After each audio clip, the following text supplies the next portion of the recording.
mes parents, on a découvert ces forts, ces forteresses, où se retrouvaient tous les esclaves arrachés à leurs terres dans tout le continent de l'Afrique. On les menait là pour les trier et les donner aux grands navires qui attendaient pour partir. Ils étaient captifs encore à ce moment-là, mais ils allaient, par le travail, être transformés en esclaves.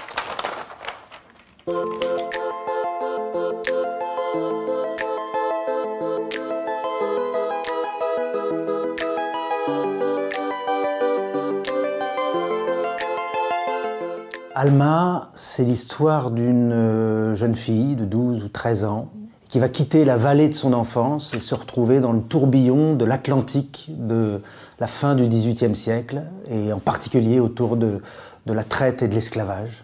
Dans le deuxième tome d'Alma, on se retrouve plutôt du côté des Caraïbes, du nord de l'Amérique aussi, de la Louisiane, les grands champs de coton. Et Alma se retrouve dans cette région-là, toujours à la recherche de son petit frère disparu. Alma, comme à peu près toutes mes histoires, trouve ses racines dans l'enfance, dans mon enfance. J'ai grandi en Afrique pendant mes années de collège et j'habitais en Côte d'Ivoire, mais on est parti explorer toute la côte du Ghana. Ici, c'est le fort de Chama que je reconnais, dont je parle dans Alma. Et puis le petit Timothée, déjà un peu auteur dans son coin, avec des cahiers que je cachais sous mon matelas. J'étais en train de me remplir de tout ce que je ressentais, de tout ce que je vivais. En fait, je découvrais quasiment en même temps l'existence de l'esclavage. Je ne sais pas si je connaissais ça, c'était très très mal enseigné dans les collèges.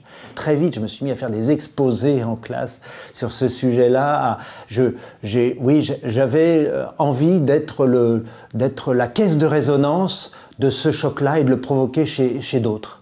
Je savais que ce sujet d'Alma a une dimension extrêmement sensible, le sujet de la traite, qu'il y a des questions de légitimité énormes qui se posent quand on la raconte, et j'en étais conscient parce que chaque jour de mes recherches, ces documents-là que je consultais, ces livres de comptes des plantations, ces livres de bord des capitaines, tout ça c'est écrit entièrement par des Blancs. Et à chaque fois, je me disais, est-ce que je vais rajouter une voix à toutes ces voix, cette histoire qui à 90%, 95% est racontée par des historiens blancs.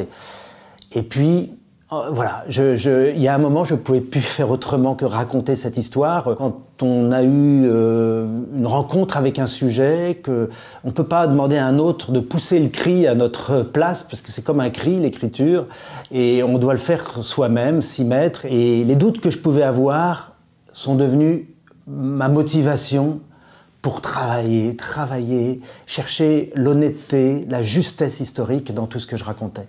Ce que je veux, c'est rendre vivants, palpables ces destins qu'on ne manie que dans 3 pages de manuels scolaires pour les jeunes lecteurs, et je veux les emmener par le récit, par un livre qu'on ne peut pas lâcher. C'est ça ce que je veux essayer de faire.